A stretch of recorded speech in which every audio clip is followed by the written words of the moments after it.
ನನಗಿಂತ ನಿಮಗೆ ಅವಳೆ ಹತ್ರನಾ? ನಾನು ಆ ರೀತಿ ಹೇಳ್ತಿಲ್ಲ ಆರ್ತಿ ಅವರೇ. ನಾನು ಹೇಳಕ್ ಬಂದಿದ್ದು ಅರ್ಪಿತಾರು ಮಗುನ ನೋಡ್ಕೊಳಕ್ ಬಂದಿರೋಳು ಅಂತ. ಮಗನ್ ನೋಡ್ಕೊಳಕ್ ಬಂದಿರೋಳು ಬರೀ ಮಗನ್ ಮಾತ್ರ ನೋಡ್ಕೊಳ್ಬೇಕು, ಅವರಪ್ಪನ ನೋಡ್ಕೊಳದಲ್ಲ. ಆರ್ತಿ ಅವರೇ ಪ್ಲೀಸ್ ಜಸ್ಟ್ ಶಟ್ ಅಪ್. ನನ್ನ ಬಾಯಿ ಮುಚ್ಚಕ್ ಬರಬೇಡಿ. ನಿಮಗೆ ಹೆಂಡತಿ ಬೇಕಾಗಿಲ್ಲ, ನಿಮಗೆ ಕಂಪ್ನಿ ಕೊಡೋ ಒಂದು ಹೆಣ್ಣು ಬೇಕು ಅಷ್ಟೇ. ಮಗಳು ನೋಡ್ಕೊಳ್ಳೋ ಕೆಲಸದೊಳದ್ರು ಸರಿ.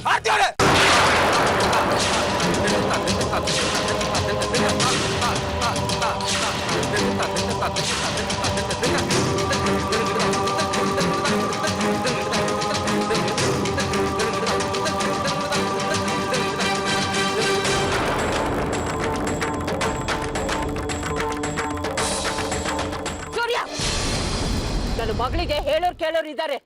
ನನ್ನ ಕಣ್ಣು ಮುಂದೆ ನನ್ನ ಮಗಳ ಮೇಲೆ ಕೈ ಮಾಡ್ತೀಯಲ್ಲ, ಎಷ್ಟೋ ಧೈರ್ಯ ನಿನ್ಗೆ?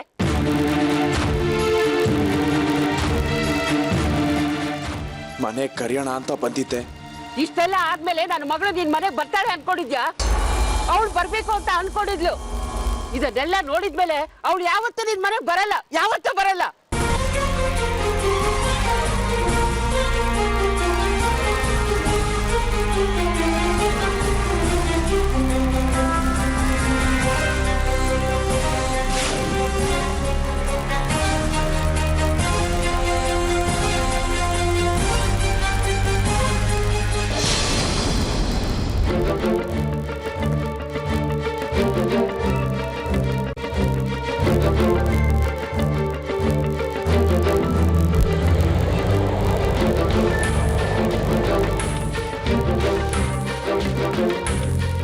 ಸರ್, ಸ್ಕೂಲ್ಗೆ ಕರ್ಕೊಂಡು ಬಂದ್ರಿ?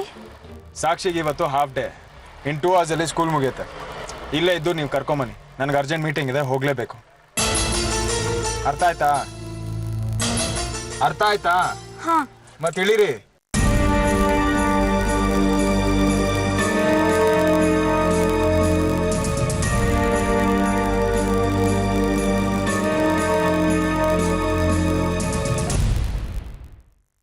ಪರಿಮಳ,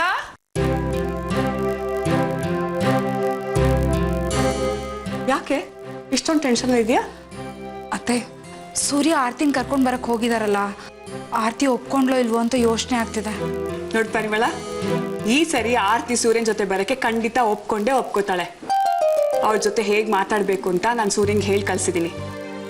ನೀನೇನು ಯೋಚನೆ ಮಾಡಬೇಡ.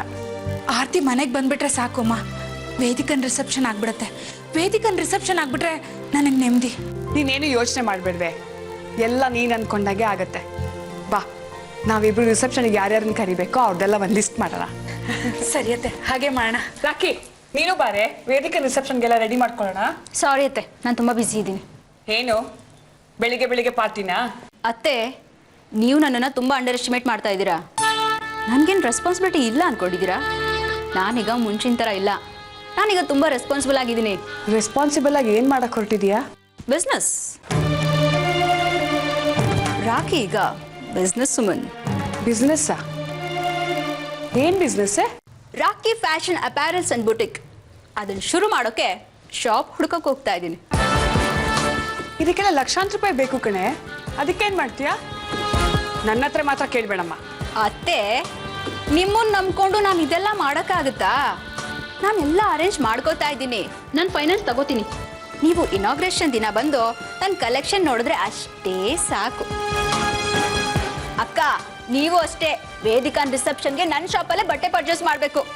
ಇರಮ್ಮ, ಮೊದಲು ವೇದಿಕನ್ ರಿಸೆಪ್ಷನ್ ಡೇಟ್ ಫಿಕ್ಸ್ ಆಗಲಿ. ಸೂರ್ಯ ಹೋಗಿ ಆರ್ತಿನ ಮನೆಗೆ ಕರ್ಕೊಂಬರ್ಬೇಕು, ಆಮೇಲೆ ರಿಸೆಪ್ಷನ್ನು, ಆಮೇಲೆ ನಿನ್ನ ಅಂಗಡಿನಲ್ಲಿ ಬಟ್ಟೆ ತಗೊಳ್ಳೋದು. Anyways, wish me good luck. All the best Rocky. ನಿನ್ನ ಫ್ಯಾಷನ್ ಅಂಗಡಿ ಚೆನ್ನಾಗಾಗಲಿ, ನಮ್ಮ ವೇದಿಕನ್ ರಿಸೆಪ್ಷನ್ಗೆ ನಿನ್ನ ಅಂಗಡಿನಲ್ಲೇ ಬಟ್ಟೆ ತಗೊಳ್ಳೋಗಾಗಲಿ. Thank you. ಬಾಯ್. ಬಾಯ್. ಏನೇ ಇವಳು ವ್ಯವಹಾರನೇ ಗೊತ್ತಾಗ್ತಾ ಇಲ್ಲ. ಇದ್ದಕ್ಕಿದ್ದಾಗೆ ಲಕ್ಷಾಂತರ ರೂಪಾಯಿ ವ್ಯವಹಾರ ಮಾಡ್ತೀನಿ ಅಂತಾಳೆ, ಫೈನಾನ್ಸ್ ತಗೋತೀನಿ ಅಂತಾಳೆ. ಯಾವ ಆಧಾರದ ಮೇಲೆ ಇವಳು ಫೈನಾನ್ಸ್ ಕೊಡ್ತಾರೆ? ನಂಗಂತೂ ಒಂದೂ ಅರ್ಥ ಆಗಲ್ಲ ಕಣೆ.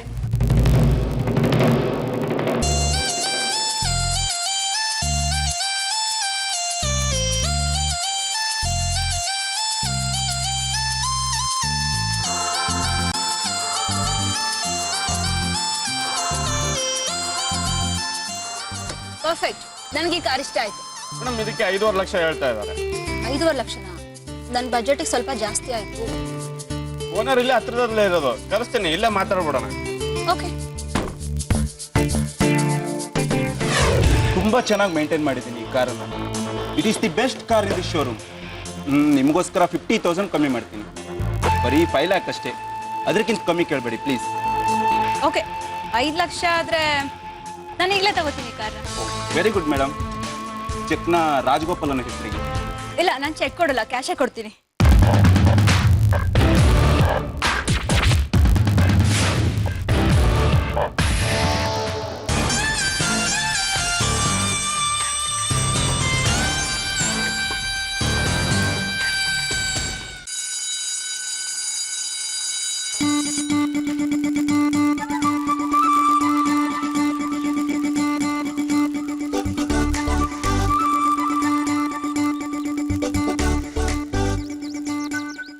ಸಾಕ್ಷಿ, ನಾನು ಹೇಳಿದ್ದೆಲ್ಲ ನೆನಪಿದ ತಾನೆ? ಹ್ಞೂ, ಎಲ್ಲ ನೆನಪಿದ. ಬಾ.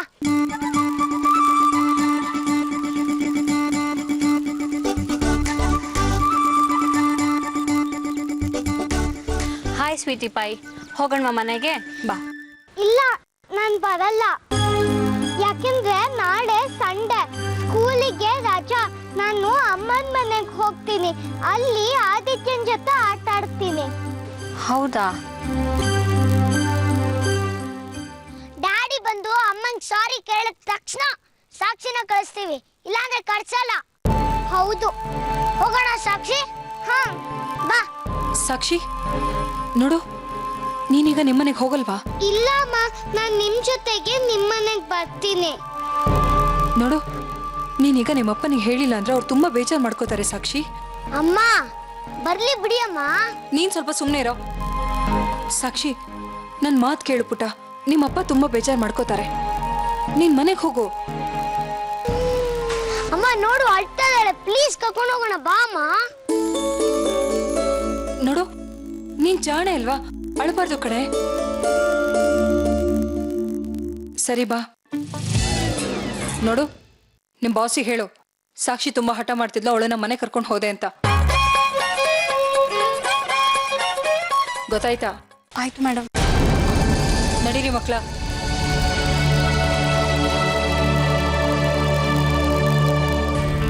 ನೆಕ್ಸ್ಟ್ ಮೀಟಿಂಗ್ ಯಾವ ಕ್ಲೈಂಟ್ ಜೊತೆ ಹೇಳಿ? ಒಂದೇ ದಿನ ಎಲ್ಲ ಮೀಟಿಂಗ್ಸು ಇಟ್ಟರೆ ಹೇಗೆ ಹೇಳಿ?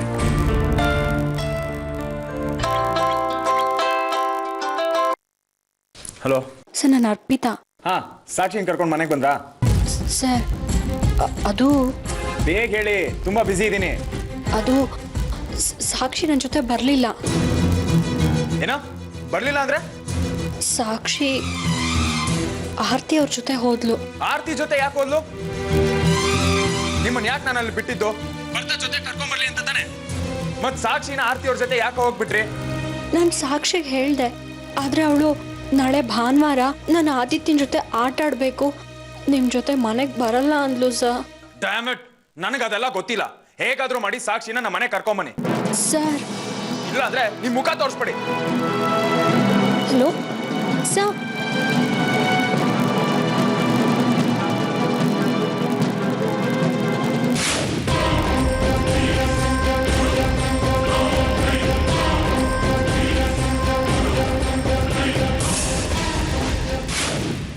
ಓಕೆ, ಬಾಯ್.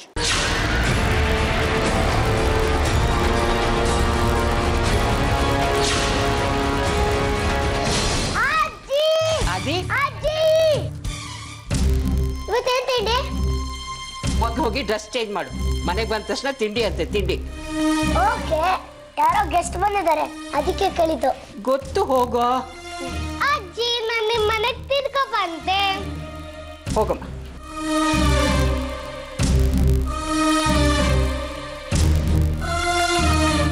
ಏನೇ ಅರ್ಥ ಇದು? ಸಾಕ್ಷಿಯಾಗಿ ಬಂದು ಅಂತ ತಾನೇ ನೀವು ಕೇಳ್ತಾ ಇರೋದು? ಹೌದು ಕಣೆ, ಒಂದ್ಸಲ ಬಂದ್ ಆಗಿದ್ರಂಪ ಸಾಲ್ದ. ನಾನು ಬಾ ಅಂತ ಕರೀಲಿಲ್ಲಮ್ಮ, ಅವಳೇ ನನ್ನ ಜೊತೆಗೆ ಬಂದ್ಲು. ಮಕ್ಳಿಗೆ ಏನೇ ಗೊತ್ತಾಗತ್ತೆ? ಅವ್ರಿಗೆ ಆ ಕ್ಷಣಕ್ಕೆ ಏನ್ ಬೇಕೋ ಅದನ್ನ ಬೇಕು ಅಂತ ಹೇಳ್ತಾರೆ. ದೊಡ್ಡವರಾದವ್ರು ನಾವು ಅವ್ರಿಗೆ ಏನ್ ಬೇಕು ಏನ್ ಬೇಡ ಅಂತ ಡಿಸೈಡ್ ಮಾಡ್ಬೇಕು. ಅದನ್ನ ಬಿಟ್ಟು ಅವ್ರ ತಾಳಕ್ಕೆ ಕೊಡಿದ್ರೆ ಹೇಗೆ ಹೇಳು? ನಾನು ಬೇಡ ಅಂತಾನೆ ಹೇಳ್ದೆ ಅಮ್ಮ, ಆದ್ರೆ ಅವಳು ಅಳಕ್ಕೆ ಶುರು ಮಾಡಿದ್ಲು. ನಾನು ಏನ್ ಮಾಡ್ಲಿ ಹೇಳಿ?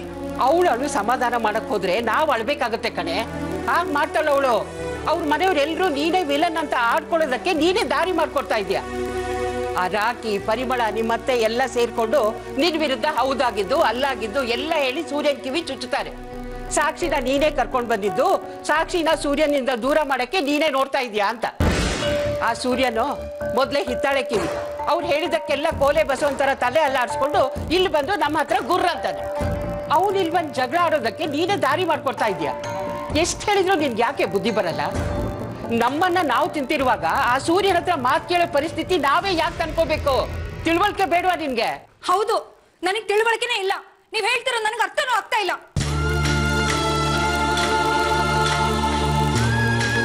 ಆ ಮನೇಲೂ ನನ್ಗೆಲ್ರೂ ಬೈತಾರೆ, ಈಗ ನೀವು ಬೈರಿ. ನಾನು ಅವಳಿಗೆ ಬರ್ಬೇಡ ಅಂತಾನೆ ಹೇಳ್ದೆ ಅಮ್ಮ. ಅದ್ರೊಳು ನನ್ನ ಮಾತು ಕೇಳಿಲ್ಲ. ಒಂದೇ ಸಮನೆ ಅಳೋಕ್ ಶುರು ಮಾಡಿದ್ಲು. ಆ ಮಗುನ ಅಳೋದನ್ನ ನೋಡ್ಕೊಂಡು ಸುಮ್ಮನೆ ಬರೋದು ನನ್ನ ಕೈಲಿ ಆಗ್ಲಿಲ್ಲ ಅಮ್ಮ. ಸಾಕ್ಷಿ ನನ್ನ ಮಗಳು, ಅವಳು ನನ್ನ ಆದಿತ್ಯನ ಎಷ್ಟು ಮಿಸ್ ಮಾಡ್ಕೋತಾ ಇದ್ದಾಳೆ ಗೊತ್ತಾ? ನಾನು ಏನೇ ಮಾಡಿದ್ರು ತಪ್ಪಾಗ್ತಾ ಇದೆ. ಅವತ್ತೇ ಹೇಳ್ದೆ ನಾನು ನನ್ನ ಮಕ್ಕಳು ಆಶ್ರಮಕ್ಕೆ ಹೊರಟೋಗ್ತೀವಿ ಅಂತ. ಆಗ ನೀವು ಒಪ್ಪಿದಿದ್ರೆ ಇವತ್ತು ಸಾಕ್ಷಿ ಮನೆಗೂ ಬರ್ತಾ ಇರ್ಲಿಲ್ಲ, ಸೂರ್ಯ ಅವ್ರು ಬಂದು ಜಗಳನೂ ಆಡ್ತಾ ಇರ್ಲಿಲ್ಲ. ಅದಕ್ಕೆ ನೀವು ಒಪ್ಪಲಿಲ್ಲ. ನನ್ನ ಹತ್ರ ಆಣೆ ಪ್ರಮಾಣ ಮಾಡಿಸ್ಕೊಂಡ್ಬಿಟ್ರಿ. ಈಗ ನೋಡಿ, ನಿಮಗೂ ತೊಂದರೆ, ನನಗೂ ತೊಂದರೆ. ಅದಕ್ಕೆ ನಾನು ಆದಿತ್ಯ ಯಾರ ಕಣ್ಣಿಗೆ ಕಾಣಿಸೋರಾಗ ದೂರ ಹೊರಟೋಗ್ತೀವಿ. ಆಗ ಯಾರಿಗೂ ನಮ್ಮಿಂದ ಹಿಂಸೆ ಆಗಲ್ಲ. ಯಾರು ನಮಗೆ ಏನೇ ಮಾತಾಡಿದ್ರು ನನಗೆ ಗೊತ್ತೂ ಆಗಲ್ಲ.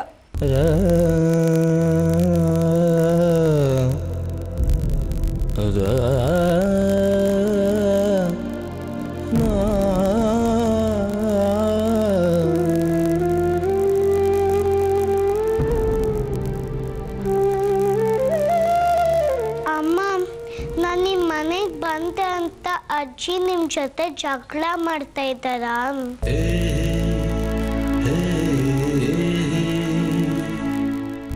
ಇಲ್ಲ ಪುಟ್ಟ, ನೀನ್ ಬಂದೆ ಅಂತ ಅಲ್ಲ.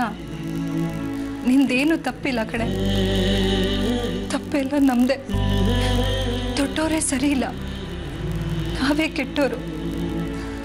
ಯಾವ್ದ್ಯಾವ್ದೋ ವಿಷಯಕ್ಕೆ ಜಗಳ ಮಾಡ್ಕೋತೀವಿ, ಒಬ್ರನ್ನೊಬ್ರನ್ನ ದ್ವೇಷ ಮಾಡ್ಕೊಳ್ತೀವಿ. ದೊಡ್ಡವ್ರ ಕೋಪನ ಮಕ್ಳ ಮೇಲೆ ತೀರ್ಸ್ಕೋತೀವಿ. ನಮ್ ತಪ್ಪಿಟ್ಕೊಂಡು ಇನ್ನೊಬ್ರ ಮೇಲೆ ಬ್ಲೇಮ್ ಮಾಡ್ತೀವಿ. ಲೈಫ್ನ ತುಂಬಾ ಕಾಂಪ್ಲಿಕೇಟ್ ಮಾಡ್ಕೊಂಡು ಬದುಕ್ತೀವಿ. ನನಗೆ ನಿಮ್ಮ ಕಂಡ್ರೆ ತುಂಬ ಇಷ್ಟ. ಅದಕ್ಕೆ ನಾನು ನಿಮ್ಮ ಜೊತೆ ಬಂದೆ.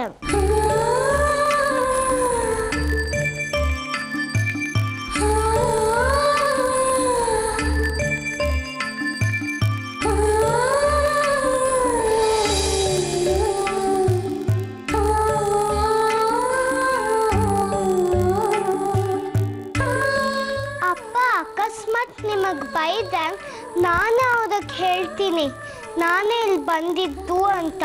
ಅವಾಗ ಅದೇನು ಬೈಯಲ್ಲ.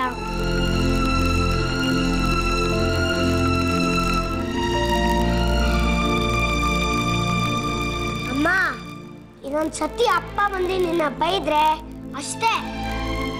ಏನ್ ಮಾಡ್ತೀಯಾ? ಅವ್ರ ಕೈ ಕಚ್ಬಿಡ್ತೀನಿ. ಹಾ, ಅವಾಗ ಅಪ್ಪ ನನ್ನ ವಾಕಿಂಗ್ ಆಗ ಕರ್ಕೊಂಡು ಹೋಗಕ್ಕಾಗಲ್ಲ.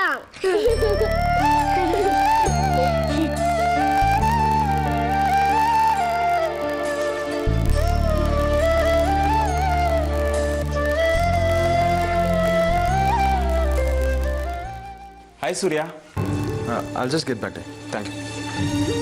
Hello mister Rajgopal. ಹೆಲೋ. ನಾನೇ ನಿಮಗೆ ಫೋನ್ ಮಾಡೋಣ ಅಂತ ಇದ್ದೆ. ಅದು ಅಮೌಂಟ್ ಯಾವಾಗ ಬರುತ್ತೆ ಅಂತ ಕೇಳೋಣ ಅಂತ ಇತ್ತು. ನಿಮ್ಮ ಅಮೌಂಟ್ ಕೊಡೋಣ ಅಂತಲೇ ಬಂದೆ ಸೂರ್ಯ. ತಗೊಳ್ಳಿ 3 ಲಕ್ಷ. Thanks lot. ನೀವು ಅಮೌಂಟ್ ಕೊಟ್ಟಿದ್ದು ನನಗೆ ತುಂಬ ಹೆಲ್ಪ್ ಆಯಿತು. ಮೊನ್ನೆ ಫೋನ್ ಮಾಡಿದಾಗ 15 ದಿನ ಬೇಕಾಗುತ್ತೆ ಅಂತ ಹೇಳಿದ್ರಿ. ಹೇಗೆ ಅರೇಂಜ್ ಆಯಿತು? ಹೌದು ಹೇಳಿದ್ದೆ, ಬಟ್ ಏನೇನೋ ಪ್ರಾಬ್ಲಮ್ಸ್ ಇತ್ತು. ಸೊ ನನ್ನ ಕಾರ್ನ 5 ಲಕ್ಷಕ್ಕೆ ಮಾರಿಬಿಟ್ಟೆ. ಓಕೆ. ನನ್ನ ಕಾರ್ನ ಪರ್ಚೇಸ್ ಮಾಡಿದ್ದು ಯಾರು ಗೊತ್ತಾ ಸೂರ್ಯ? ನಿಮ್ಮ ತಮ್ಮನ ಹೆಂಡತಿ ರಾಕಿನ 5 ಲಕ್ಷ ಕೊಟ್ಟು ನಿಮ್ಮ ಹತ್ರ ಕಾರ್ ಪರ್ಚೇಸ್ ಮಾಡಲ್ಲ? ಎಸ್, ಅವರೇ. ಆದರೆ ಅವ್ರಿಗೆ ನಾನು ಪರಿಚಯ ಇದೆ ಅಂತ ತೋರಿಸ್ಕೊಳಕ್ಕೆ ಹೋಗಲಿಲ್ಲ. ಕೇಳಿದರೆ ತುಂಬ ಕಮ್ಮಿ ಕೇಳ್ತಾ ಇದ್ರು. ಏನು ಅನ್ಕೋಬೇಡಿ ಸೂರ್ಯ, ಪ್ಲೀಸ್. It's okay. ನಿಮ್ಮ ಕಾರ್ ಸೇಲಾಗಿ ನಿಮ್ಮ ಸಾಲ ತೀರ್ತಲ್ಲ, ಅಷ್ಟು ಸಾಕು. ಅದೇ ದೊಡ್ಡ ರಿಲೀಫ್. ನಾನಿನ್ನು ಬರ್ತೀನಿ ಸೂರ್ಯ.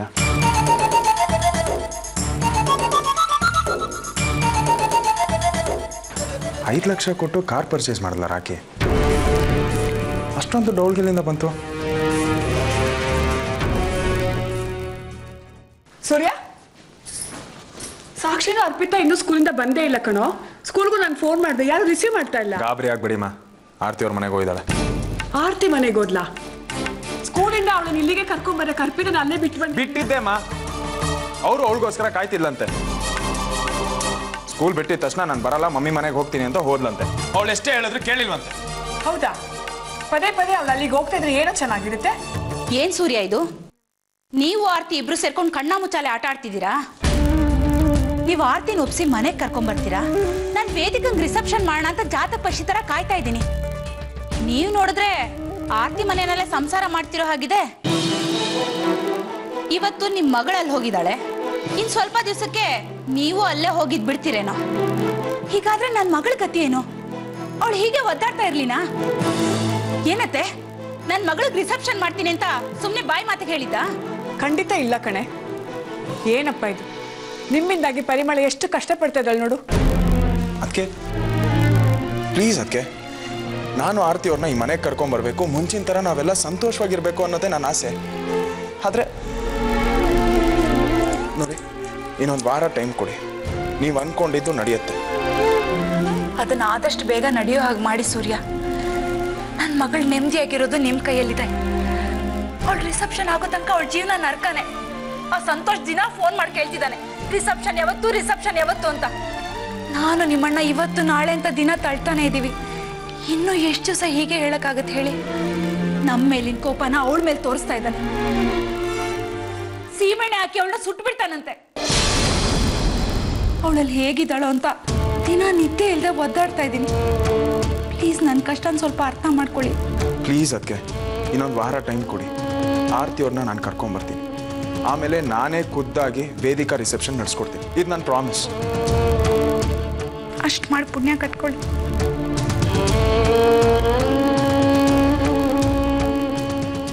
ಮನೇಲಿ ಒಬ್ಬೊಬ್ಬರು ಸೊಸೆದು ಒಂದೊಂದು ಕಷ್ಟ.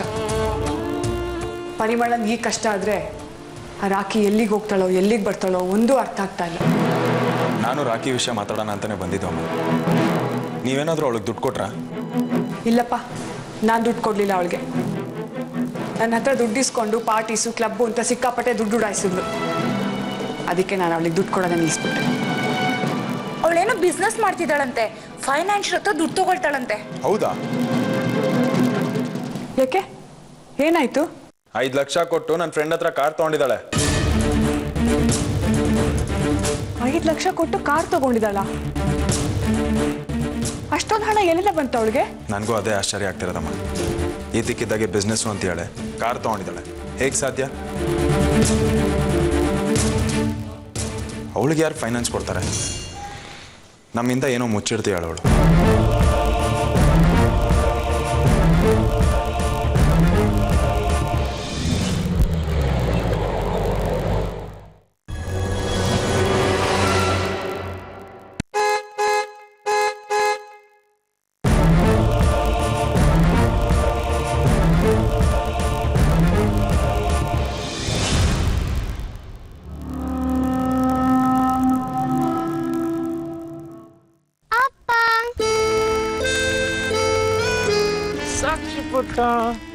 ಅಪ್ಪ, ಇದು ರಾಖಿ ಚಿಕ್ಕಮ್ಮಂದು ಹೊಸ ಕಾರು. ಹೌದಾ? ನಾನು ಅರ್ಪಿತಾ ಅಮ್ಮನ ಮನೆಯಿಂದ ವಾಪಸ್ ಬರೋವಾಗ ನಾವು ರಾಖಿ ಚಿಕ್ಕಮ್ಮನ ನೋಡ್ವಿ. ಅದಕ್ಕೆ ಅವರು ಅವ್ರ ಕಾರಲ್ಲೇ ನಮ್ಮನ್ನ ಕರ್ಕೊಂಡು ಬಂದ್ರು. ಅವ್ರು ಎಷ್ಟು ಫಾಸ್ಟ್ ಆಗಿ ಓಡಿಸ್ತಾ ಇದ್ರು ಗೊತ್ತಾ? ಬಾವಾ, ಹೇಗಿದೆ ಕಾರು? ಚೆನ್ನಾಗಿದೆ. ಎಷ್ಟಾಯ್ತು? 5 lakhs. ಬಾ ಪುಟ್ಟ, ನಾನು ನೀನು ಒಳಗಡೆ ಹೋಗಿ.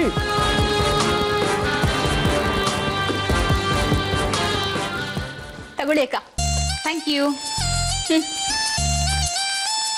ಸಾಕ್ಷಿ ಪುಟ್ಟ, ತಗೊಳ್ಳಿ.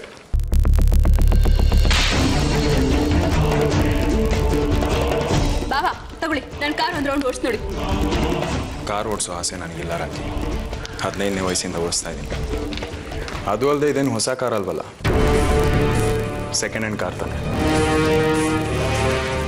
Second hand ಕಾರಾ?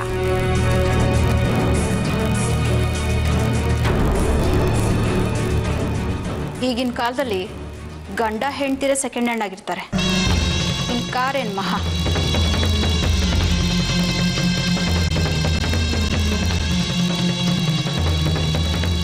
ತಗೊಳಿಯತ್ತೆ. ಕಾರ್ ತಗೊಳಕ್ ಅಷ್ಟೊಂದು ದುಡ್ಡು ಎಲ್ಲಿಂದ ಬಂತು ನಿನಗೆ? ನಮ್ಮಮ್ಮ ಕೊಟ್ರು. ನಿಮ್ಮಮ್ಮ ಕೊಟ್ರಾ? ಹಾ, ಬಿಸ್ನೆಸ್ ಮಾಡಬೇಕು ಅಂತ ಹೇಳಿದೆ, ಓಡಾಡಕ್ ಬೇಕಾಗುತ್ತೆ, ಒಂದು ಕಾರ್ ತಗೋ ಅಂತ ಅವರೇ ದುಡ್ಡು ಕೊಟ್ರು. ಇಷ್ಟು ದಿನ 5,000 ಕೊಟ್ಟಿಲ್ಲ, ಇವಾಗ ಇಷ್ಟೊಂದು ದುಡ್ಡು ಕೊಟ್ಬಿಟ್ರೆ ಇವರಮ್ಮ?